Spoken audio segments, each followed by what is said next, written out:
ब्रह्म सूत्र के द्वितीय अध्याय के द्वितीय पाद के चतुर्थ अधिकरण का हम लोग विचार कर रहे हैं। इस अधिकरण के 10 सूत्रों में से 3 सूत्रों का विचार 2 सूत्रों का हो गया, तीसरे सूत्र का विचार चल रहा है। बौद्ध मत में विद्यमान अनुपपत्तियों को भगवान वेद व्यास जी इस अधिकरण में बता रहे हैं। प्रथम 2 सूत्रों से बताया गया बौद्धों को अभिप्रेत जो संघात है वह सिद्ध नहीं हो पाएगा, और तृतीय सूत्र से बताया जा रहा है कि जो बौद्धों को अभिप्रेत है सर्वक्षणिकवाद वह भी उपपन्न नहीं होता। सर्वक्षणिकवाद को स्वीकार करके कार्य कारण भाव का निरूपण हो नहीं सकता। इसे बताया जा रहा है सर्वोत्पादेच पूर्व निरोधात, इस सूत्र से। सर्वोत्पादेच उत्तर उत्पादेच पूर्व निरोधात, ये जो सूत्र है इससे पूर्व क्षणिक पदार्थ से उत्तर क्षणिक पदार्थ की उत्पत्ति मानने वाले जो बौद्ध हैं उनके मत में अनुपपत्ति बताई जा रही है, क्योंकि उनकी मान्यता है कि जिस क्षण उत्तर पदार्थ उत्पन्न होता है उसी समय पूर्व क्षणिक पदार्थ समाप्त होता है, नष्ट होता है। उत्तर क्षणिक पदार्थ की उत्पत्ति काल में पूर्व क्षणिक पदार्थ का अभाव मानने वाले बौद्ध के मत में कार्य कारण भाव नहीं बन पा रहा है। इसे भाष्य में भाष्यकार भगवान ने 2 विकल्प करके बताया कि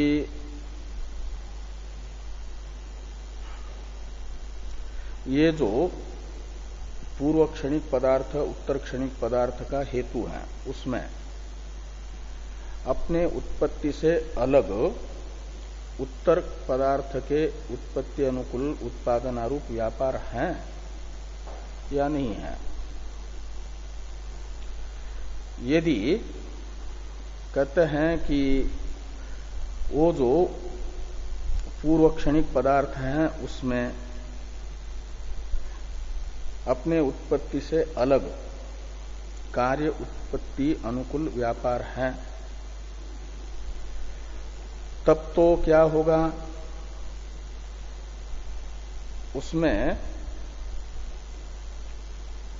मानना पड़ेगा कि जिस उत्तर पदार्थ के उत्पत्ति के समय भी वह रह रहा है, तो वो जो अभ्युपगम है उत्तर क्षणिक पदार्थ के उत्पत्ति के समय पूर्व क्षणिक पदार्थ का विनाश होता है, इस अभ्युपगम का विरोध होगा। पूर्व पदार्थ का क्षणिकत्व सिद्ध करने के लिए ही उत्तर पदार्थ के उत्पत्ति के समय विनाश स्वीकार कर रहे थे पूर्व पदार्थ का, और ये कहेंगे कि पूर्व पदार्थ में अपनी उत्पत्ति से अलग उत्तर पदार्थ के उत्पत्ति अनुकूल उत्पादना क्रिया होती है, तो उत्तर पदार्थ के उत्पत्ति के समय तक उसे विद्यमान रखेंगे तो क्षणिकत्व का भंग, और प्रतिज्ञा जो की थी अभ्युपगम था उसका विरोध। और यदि ये कहें कि पूर्व क्षणिक पदार्थ का जो अपना जन्म है, उत्पत्ति है, यही मात्र एक क्रिया उसकी है। और पूर्व पदार्थ में उत्तर पदार्थ उत्पत्ति अनुकूल अलग से कोई क्रिया नहीं है उत्पादनारूप। अपनी उत्पत्ति ही क्रिया है, कारक है। तो इस पक्ष में ये बताया गया दो विकल्प करके कि ये जो आपका उत्तर क्षणिक पदार्थ है, इसका अपने हेतु के साथ कोई संबंध है कि नहीं, और संबंध नहीं मानेंगे यदि हेतु के साथ, तो उत्तर पदार्थ रूपी कार्य की बिना हेतु के उत्पत्ति नहीं हो पाएगी, ये दोष। और कार्य की, उत्तर पदार्थ रूप कार्य की उत्पत्ति के लिए संसर्ग मान लेंगे यदि पूर्व पदार्थ के साथ, तो फिर पूर्व पदार्थ और कार्य इन दोनों का जब भाव होगा, एक क्षण में कहीं ना कहीं अस्तित्व स्वीकार करना पड़ेगा, दोनों एक साथ रहते हैं कहते हैं, तो उस पक्ष में संबंध सिद्ध होगा।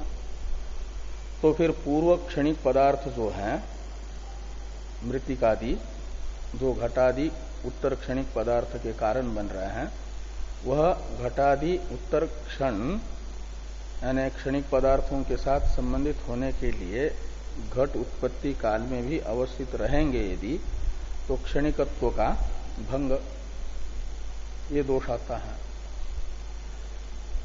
ये बात भाष्कर भगवान ने यहां तक बताई। और बिना,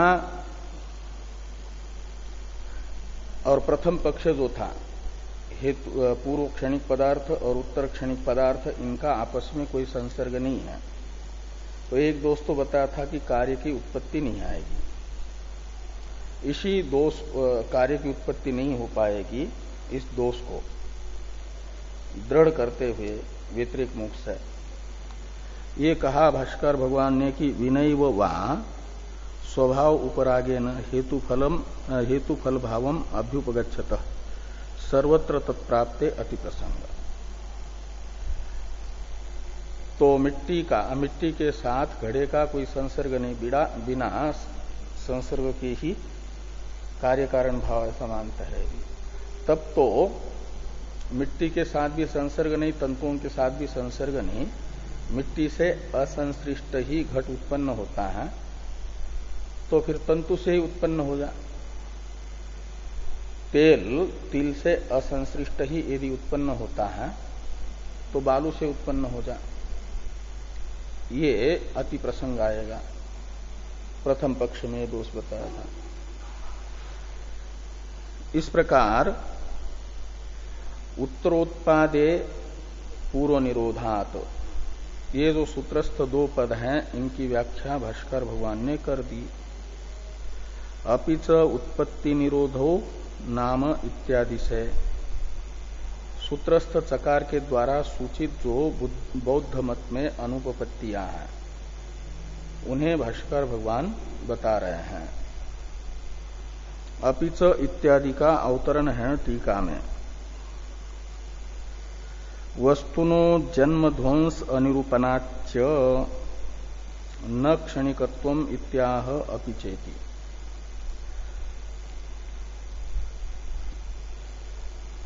घटादि पदार्थों के उत्पत्ति और विनाश का बौद्ध मत के अनुसार निरूपण नहीं हो सकता, प्रतिपादन नहीं हो पाता। इसलिए भी घटादि वस्तुओं को क्षणिक नहीं कह सकते। घटादि वस्तुओं में क्षणिकत्व इसलिए भी सिद्ध नहीं हो सकता कि उनके उत्पत्ति विनाश का निरूपण नहीं हो पाता। ये कह रहे हैं उत्पत्ति विनाश का निरूपण हो क्षणिकत्व को स्वीकार करके, तब तो क्षणिकत्व सिद्ध होगा। घटादि पदार्थों को क्षणिक मान करके घटादि पदार्थों की उत्पत्ति का भी और विनाश का भी निरूपण नहीं कर पाते, निरूपण नहीं हो पाता, उत्पादन नहीं हो पाता। और घटादि पदार्थों की उत्पत्ति और विनाश अनुभव में आ रहा है, तो जो अनुभव में आ रहे हैं उत्पत्ति विनाश, उसका निरूपण यदि नहीं कर पाए तो फिर किसके लिए? क्षणिकत्व को स्वीकार करने के लिए। तो फिर वो क्षणिकत्व सिद्ध नहीं होगा, उन्हें स्थिर स्वीकार करना पड़ेगा। हाँ हाँ,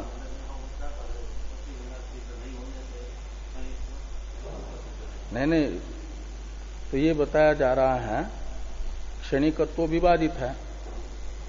सिद्धांति कहते हैं घटादि पदार्थ स्थायी है, बौद्ध कहते हैं क्षणिक है।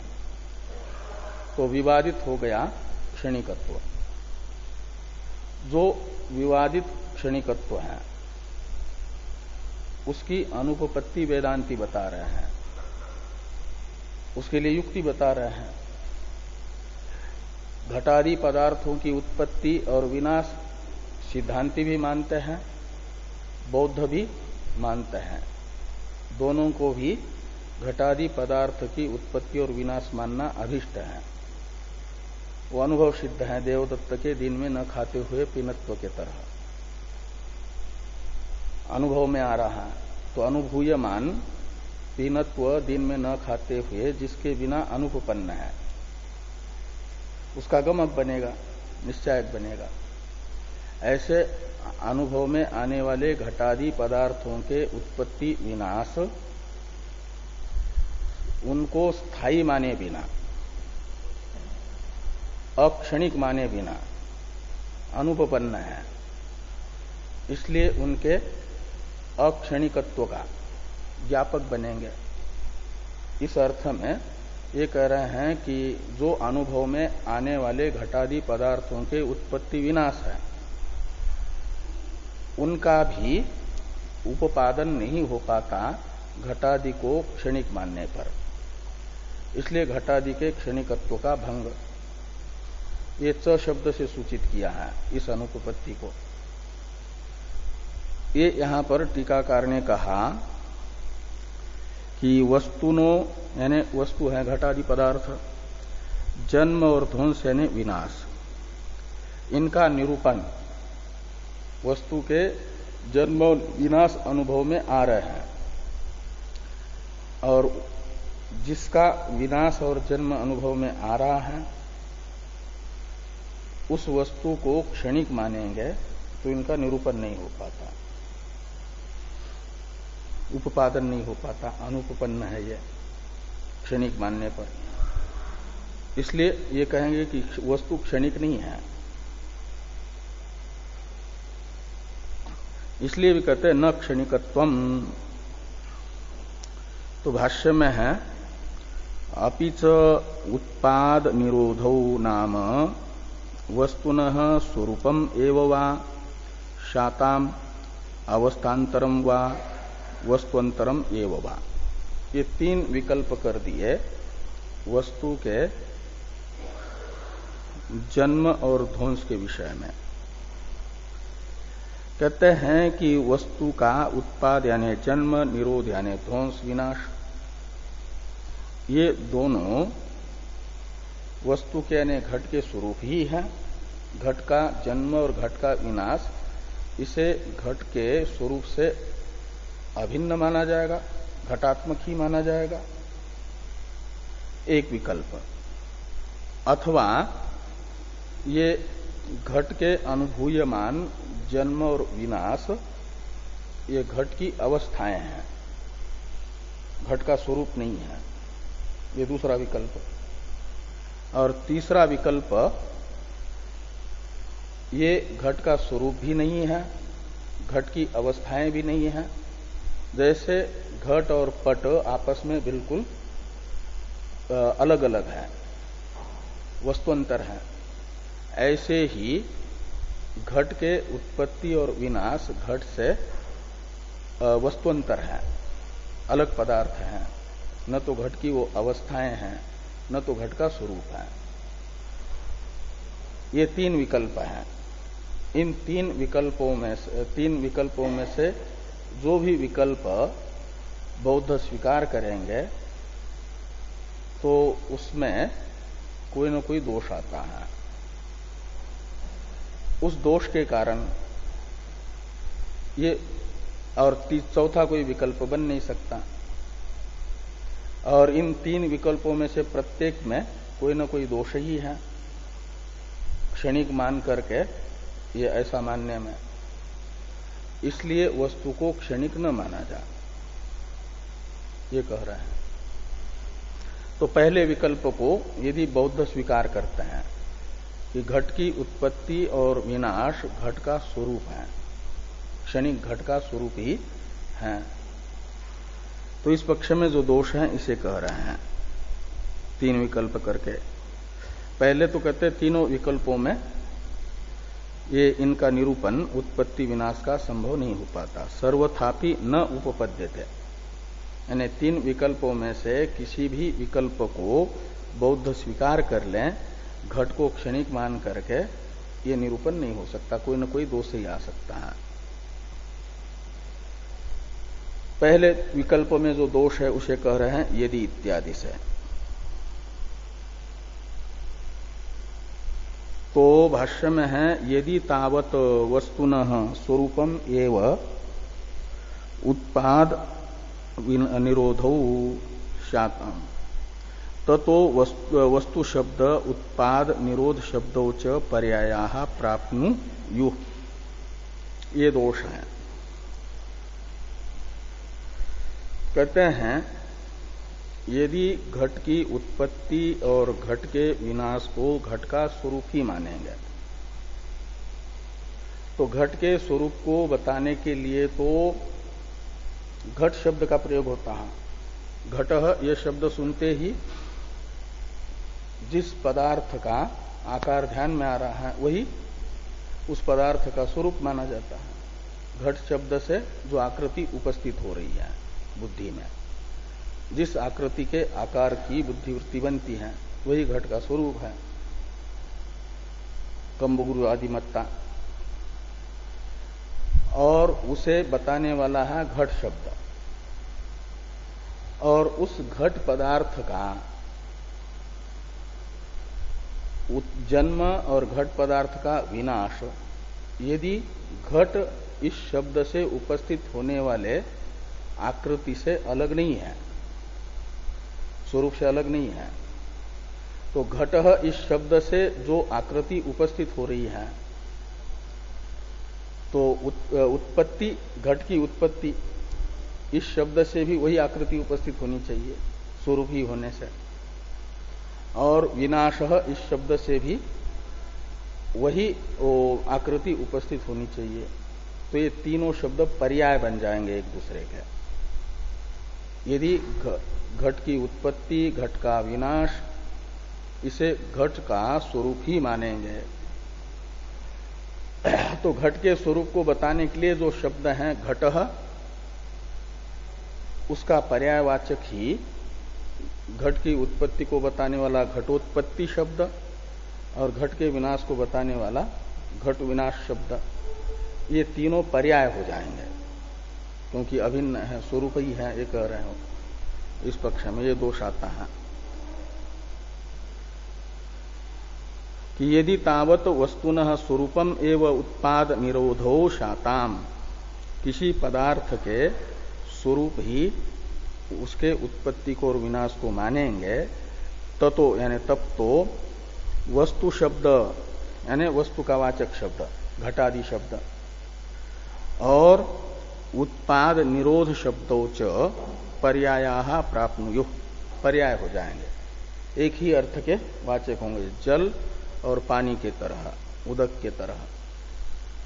जल, उदक, वारी, यह शब्द संस्कृत में जैसे एक अर्थ को बताते हैं, ऐसे घटः घटोत्पत्ति ही घट विनाशः, ये शब्द जल और उदक इन शब्दों के तरह एक ही अर्थ के वाचक हैं, पर्याय हैं, ये मानने की आपत्ति आएगी प्रथम पक्ष में।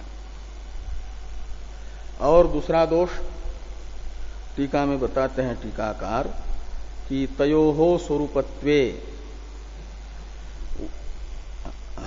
तयो स्वरूपत्वे वस्तुनि अंतर्भावात वस्तुनो अनाद्यनंतत्वम इत्यपि द्रष्टव्यम। यदि घट की उत्पत्ति और घट का विनाश, ये तयो शब्द से इन दोनों को लेना, उत्पत्ति विनाशयो, स्वरूपत्व यानी जिस वस्तु का जन्म और विनाश बताया जा रहा है उस वस्तु का यह जन्म और विनाश स्वरूप ही है, ऐसा मानेंगे, तब तो क्या होगा कि वस्तुनि अंतर्भावात, तयो हो वस्तुनि अंतर्भावात, वस्तु का स्वरूप ही उत्पत्ति और विनाश को मानेंगे, तब तो वस्तु के स्वरूप के अंदर आ गए, स्वरूपभूत हो गए। तो वस्तुनो अनादि अनंतत्वम, वस्तु अनादि अनंत माननी पड़ेगी, उसका जन्म और विनाश नहीं है ये मानना पड़ेगा, क्योंकि वो तो वस्तु का स्वरूप हो गया। तो वस्तुनो अनादि अनंतत्वम इत्यपि, यानी ये भी एक दोष आएगा स्वरूप पक्ष में। एक तो वो शब्द पर्याय हो जाए और वस्तु में अनादि अनंतत्व सिद्ध हो जाए। तो वस्तु का अनादि अनंतत्व पूर्व पक्षी को अभिष्ट नहीं है, जन्म अभिष्ट है और विनाश भी अभिष्ट है। इसलिए इन दोषों के कारण वस्तु के सादित्व और शांतत्व को त्यागना पड़ रहा है और घटोत्पत्ति घट विनाश इन शब्दों को पर्याय मानना पड़ रहा है। इन दोषों के कारण प्रथम विकल्प को पूर्व पक्षी स्वीकार नहीं कर सकता, तो मानना पड़ेगा द्वितीय या तृतीय विकल्प। तो द्वितीय विकल्प की शंका पूर्व पक्षी कर रहा है अथास्ति इत्यादि से। अथास्ति इत्यादि भाष्य की अवतरण टीका है, द्वितीयम शंकते अथास्ति इति, अथ अस्ति कश्चित विशेष इति मन्येत। कहते हैं कि घट और घट की उत्पत्ति विनाश, इन घट के उत्पत्ति विनाश को घट का स्वरूप ही नहीं मानेंगे। घट के स्वरूप से कुछ भिन्नता घट का जन्म और विनाश में है, वो घट के स्वरूप ही नहीं है, कुछ भेद है, विशेष का मतलब वैलक्षण्य है। ऐसा यदि बौद्ध मानते हैं दूसरा पक्ष, तो फिर वो विशेष क्या है, वैलक्षण्य क्या है स्वरूप से अलग। तो कह रहे हैं कि उत्पत्ति और विनाश तो अवस्था है और घट वस्तु का स्वरूप जो है वो अवस्थी है। जैसे शरीर और उसकी शिशु, युवा, वृद्ध, ये अवस्थाएं हैं। अवस्थाओं से अवस्थी का थोड़ा वैलक्षण्य होता है। तो शरीर अवस्थी है और शिशु आदि अवस्थाएं हैं। ऐसे ही ये घट का स्वरूप तो अवस्थी और जन्म तथा विनाश ये अवस्थाएं हैं, अवस्था को बताने वाले शब्द हैं। इस प्रकार की शंका पूर्व पक्षी करते हैं। अथ अस्ति कश्चित विशेष इति मन्येत। तो विशेष क्या है, तो विशेष का ही स्पष्टीकरण है उत्पाद निरोध शब्दाभ्याम इत्यादि। इसका अवतरण है टीका में कि विशेषम एव आह उत्पादेति, यानी वस्तु के स्वरूप से उत्पाद और विनाश शब्द के अर्थों में जो विशेष यानी वैलक्षण्य है, भेद है, उसे ही उत्पाद निरोधा शब्दाभ्याम इत्यादि से बताया जा रहा है। तो उत्पाद निरोध शब्दाभ्याम मध्यवर्तिनो वस्तुनः आद्यंताख्ये अवस्थे अभिलप्येते इति। ये द्वितीय विकल्प की शंका हुई कि ये जो वस्तु का उत्पाद और वस्तु का निरोध शब्द है, घट की उत्पत्ति, घट का विनाश, इन शब्दों से क्या बताया जा रहा है कि मध्यवर्तिनो वस्तुनः, यानी जन्म और विनाश के बीच में जो वस्तु का स्वरूप है उसे कहा जा रहा है मध्यवर्ती वस्तु शब्द से। और उस वस्तु के आद्यंताख्ये अवस्थे अभिलप्येते, उत्पाद इस शब्द से घट की आदि अवस्था को बताया जा रहा है। घट के आद्य अवस्था को बताने वाला उत्पाद शब्द है और अंत्य अवस्था को बताने के लिए निरोध शब्द है। इसलिए उत्पाद निरोध शब्दों के द्वारा वस्तु का स्वरूपात्मक जो अवस्थी है उसकी आद्य अवस्था और अंत्य अवस्था इनको बताया जा रहा है। ये अवस्था के वाचक है, पर्याय नहीं है। और घट शब्द वस्तु का वाचक है, स्वरूप का। तो स्वरूप अलग है और अवस्थाएं अलग हैं। घट शब्द का अर्थ अवस्थी है और उत्पाद निरोध शब्दों के अर्थ अवस्थाएं हैं। इसलिए वो पर्याय आपत्ति नहीं आएगी और अनादि अनंत तत्व की भी आपत्ति नहीं आएगी। वस्तु की आदि अवस्था को बता रहा है मतलब सादी है और अंतिम अवस्था को बताना मतलब शांत भी है। तो प्रथम पक्ष में जो दोष बताया गया था, घट शब्द, घटोत्पाद और घट निरोध, इन शब्दों में पर्याय आपत्ति और वस्तु के अनादि अनंत तत्व की आपत्ति, ये दोनों भी दोष टल जाएंगे इस पक्ष में, द्वितीय पक्ष में। तो उत्पाद निरोध शब्दाभ्याम मध्यवर्तिनो वस्तुनः आद्यंताख्ये अवस्थे अभिलप्येते इति। एवं तो इति विशेष अस्ति इति मन्येत, ये विशेषता है, भेद है, स्वरूप से वैलक्षण्य है, ऐसा यदि बौद्ध मानते हैं तो एवं अपि इत्यादि से इस द्वितीय विकल्प का भी निराकरण है। इसका अवतरण है टीका में एवं इत्यादि का कि दूषयति एवं अपीति। द्वितीय विकल्प में जो दोष है उसे बताते हैं कि एवं अपि आद्यंत मध्य क्षणत्रय संबंधित्वात् वस्तुनः क्षणिकत्व अभ्युपगम हानि। तो कहते हैं आप ये कह रहे हैं कि उत्पाद शब्द घट के आदि अवस्था को बता रहा है और निरोध शब्द अंतिम अवस्था को बता रहा है, और भी इन दो अवस्थाओं के बीच में घट नाम की वस्तु है। तो तीन क्षण हो गए, आदि क्षण, मध्य क्षण और अंतिम क्षण। तो तीन क्षणों में रहने वाली जो वस्तु, उसमें क्षणिकत्व कैसे होगा? उसके तो तीन व्यापार हो रहे हैं, जन्म रूप व्यापार, फिर स्थिति रूप व्यापार और विनाश रूप व्यापार। और आप तो कहते हैं कि क्षणिक वस्तु में जन्म रूप व्यापार ही होता है, जन्मना और मरना, उसकी स्थिति नहीं। तो क्षणिकत्व का भंग, ये आपत्ति आएगी।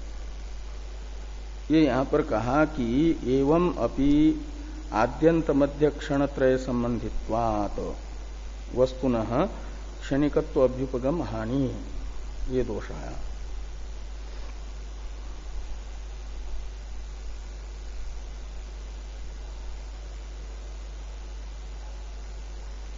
तो ये टीका में है एक वाक्य, ताभ्याम संसर्गे वस्तुनः क्षणिकत्व भंग स्यात्।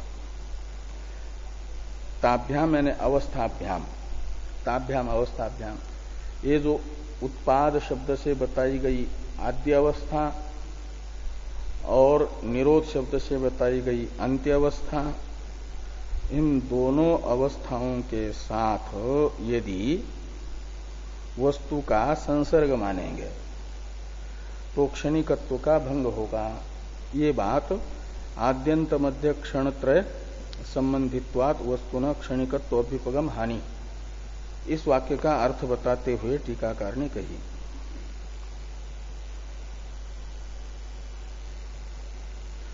अब आगे कहते हैं कि यदि हम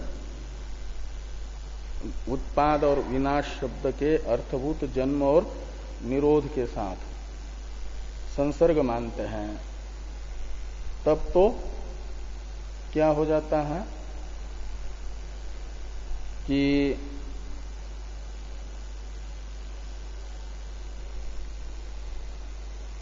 क्षणिकत्व भंग होता है, क्षणिकत्व की हानि होती है। लेकिन हम तो तीसरा विकल्प मानेंगे कि उत्पाद और विनाश शब्द का अर्थभूत जो पदार्थ हैं वे एक स्वतंत्र हैं। हाँ, घट पदार्थ के साथ उनका कोई संसर्ग नहीं है। संसर्ग मानते हैं तो क्षणिकत्व का भंग होता है, जो मुख्य सिद्धांत है। तो घट वस्तु के क्षणिकत्व को बनाए रखने के लिए माना जाएगा कि घट के साथ घट के उत्पाद और विनाश का कोई संसर्ग नहीं है, वो अतिरिक्त पदार्थ है, पट के तरह। ये पूर्व पक्षी तृतीय विकल्प का उत्थापन कर रहे हैं और सिद्धांती दोष देंगे अथ अत्यंत इत्यादि से। इसका अवतरण है टीका में अथ अत्यंत इत्यादि का कि संसर्ग एव नास्ति इति तृतीय कल्पम उत्थाप्य दूषयति अथ अत्यंत इति। कहते हैं उत्पाद और विनाश के साथ घट वस्तु का संसर्ग है ही नहीं। यदि संसर्ग मानेंगे तो क्षणिकत्व को छोड़ना पड़ता है। तो घट के क्षणिकत्व को बनाए रखने के लिए माना जाएगा कि घट का उसके उत्पत्ति विनाश के साथ असंसर्ग ही है, वो दोनों अलग पदार्थ हैं घट से। इस तृतीय विकल्प का उत्थापन करके दोष बताया जा रहा है। अथ अत्यंत व्यतिरिक्तो एव उत्पाद निरोधौ वस्तुनः शाताम अश्वमहिस्वत। तो वस्तु यानी घटादि पदार्थ उनसे उनके जन्म और विनाश अत्यंत भिन्न है, अतिरिक्त है। जैसे घोड़े से भैंस अत्यंत भिन्न है, अलग है, कोई संसर्ग नहीं है, पृथक पदार्थ है। तो इस पक्ष में जो दोष है उसे कह रहे हैं ततो वस्तु उत्पाद निरोधाभ्याम असंसृष्टम इति वस्तुनः शाश्वतत्व प्रसंग। तो क्षणिकत्व की हानि आ ही रही है। जिस क्षणिकत्व को बनाए रखने के लिए घटादि वस्तु का जन्म और विनाश के साथ संसर्ग का निषेध कर रहे थे, कहते हैं उस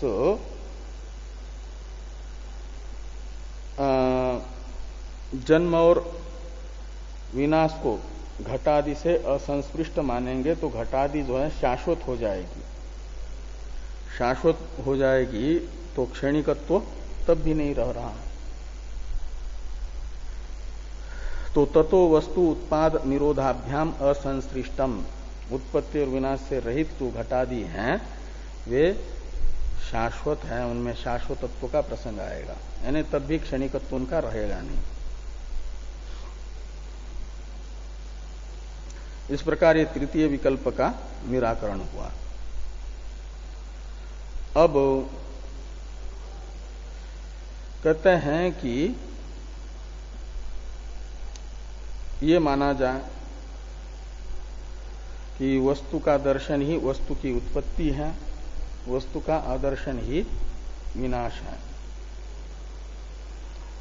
ये पूर्व पक्षी तो संसर्ग भी हो रहा है, शाश्वत तत्व नहीं रहेगा। फिर दर्शन है तो उत्पत्ति, दर्शन आदर्शन है तो विनाश, और ये वृत्ति जो है क्षणिक है, दर्शनात्मिका आदर्शनात्मिका, तो इसलिए क्षणिकत्व भी बना रहेगा। तो ये ऐसा यदि पूर्व पक्षी कहते हैं तो उसका भी उत्थापन करके निराकरण कर रहा है।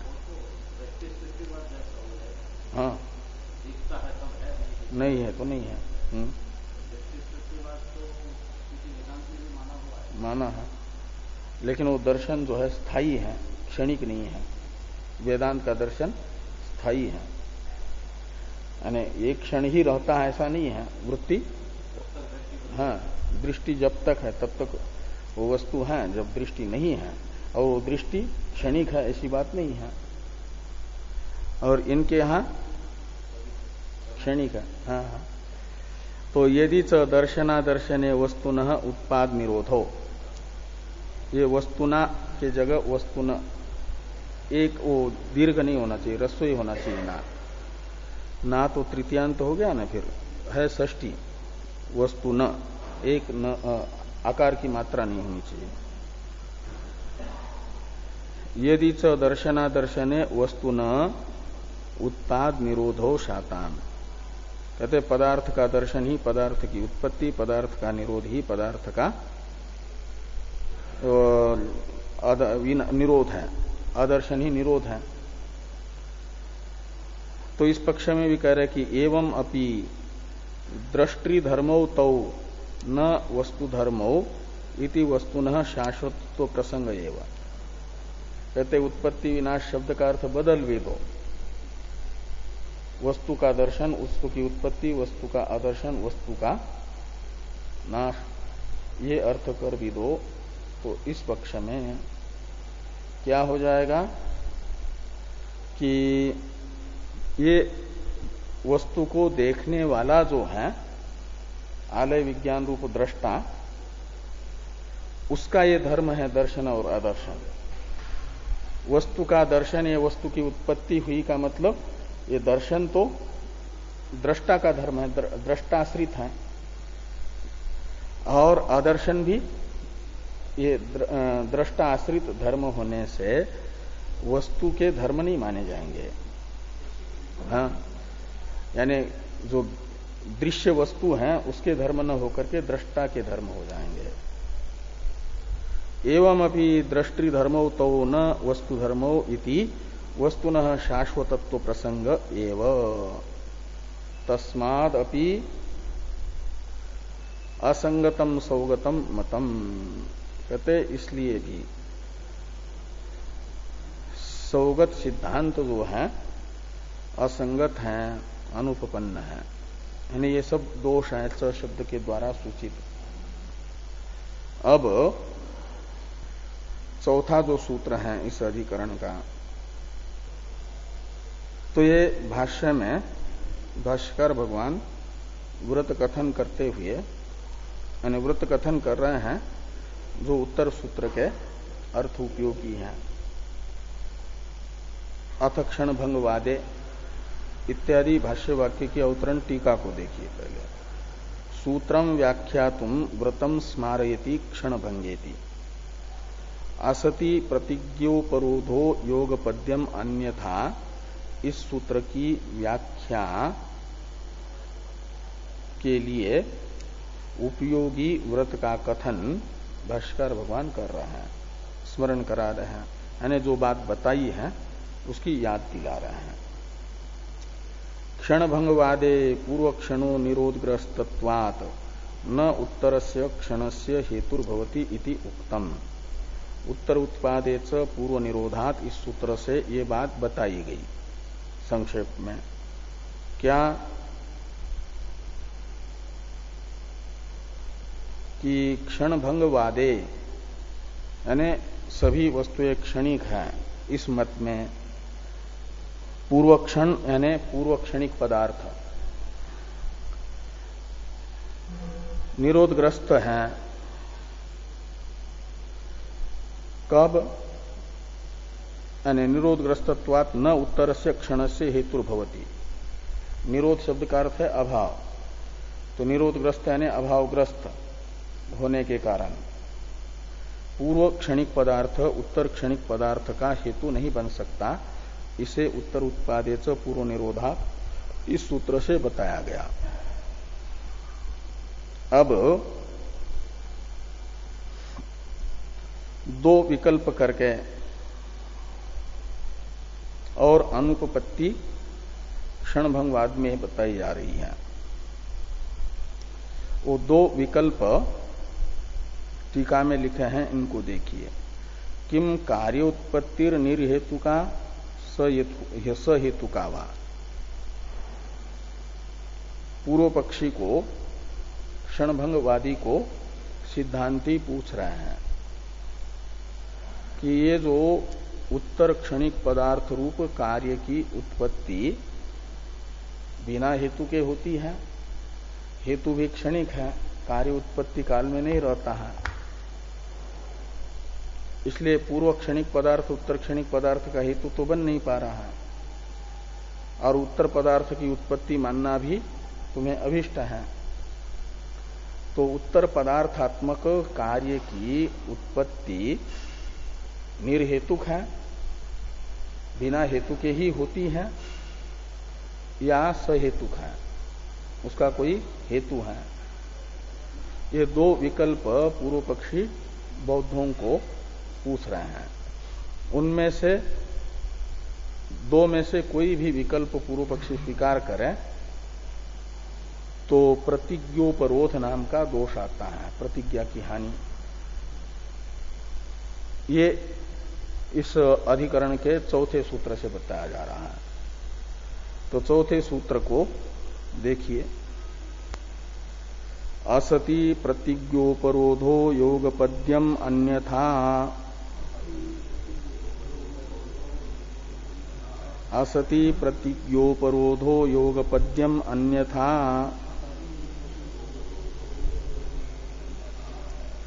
तो असति का मतलब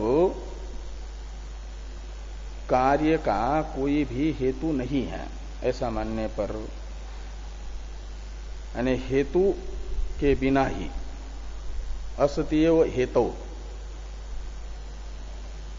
कार्यम उत्पद्यते, ऊपर से जोड़ देना, असत्य के बाद में इतना जोड़ना पड़ेगा कि असत्यव हेतु कार्यम उत्पद्यते।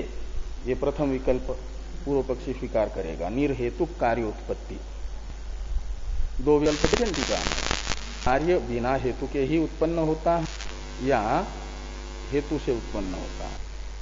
तो पहला विकल्प है बिना हेतु के, तो असत्य यानी हेतु असति, हेतु के न होने पर ही कार्य उत्पन्न होता है, बिना हेतु के ही। ऐसा यदि बौद्ध कहना चाहेंगे तो इस पक्ष में दोष बताते हैं कि प्रतिज्ञा उपरोध, प्रतिज्ञोपरोध, प्रतिज्ञा कहते हैं अभ्युपगम को। तो बौद्धों का जो अभ्युपगम है उसका विरोध होगा। बौद्धों ने कहा है कि उनकी प्रतिज्ञा है, भाष्य में दूसरी पंक्ति में बताई कि चतुर्विधान हेतुन प्रतीत्य चित्त चैता उत्पद्यन्ते, ये उनकी प्रतिज्ञा है, यानी अभ्युपगम है कि चार प्रकार के हेतुओं को प्राप्त करके चित्तात्मक कार्य और चैतात्मक कार्य उत्पन्न होते हैं। चार हेतुओं से, चार प्रकार के हेतु हैं। वो चार प्रकार के हेतु भी आगे बताए जाएंगे, विषय, करण, सहकारी और संस्कार। ये चार प्रकार के हेतु की अपेक्षा से यानी इन हेतुओं से चित्त यानी रूपादि ज्ञान और चैत्य यानी रूपादि ज्ञान से होने वाला जो सुख दुख ये उत्पन्न होते हैं, ऐसी उनकी प्रतिज्ञा है। और इस प्रतिज्ञा की हानि होगी, प्रतिज्ञोपरोध होगा।